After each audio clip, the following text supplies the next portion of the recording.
শ্রীনগর প্ল্যাটফর্মে এলো ট্রেন। বাইরে বৃষ্টি হচ্ছে, পুরো ভিজবো মনে হচ্ছে। কাটরাতে এক ভিজেছি, আবার এখানে ভিজবো হয়তো।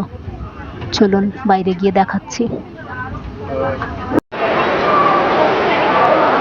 Srinagar railway station at last এসে পৌঁছে গেলাম, কিন্তু এত বৃষ্টি হচ্ছে, মানে প্রথম দিন থেকে দেখতে পাচ্ছি যে ট্রিপটা বরবাদ করার জন্য যত রকমের প্রতিকূল পরিস্থিতি সৃষ্টি হওয়া দরকার সবটা হচ্ছে।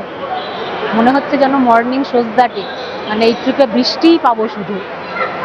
সেজন্য এক এক সময় খুব ডিসঅ্যাপয়েন্টেড লাগছে, তবে হোপ ফর দ্য বেস্ট, দেখা যাক কি হয়।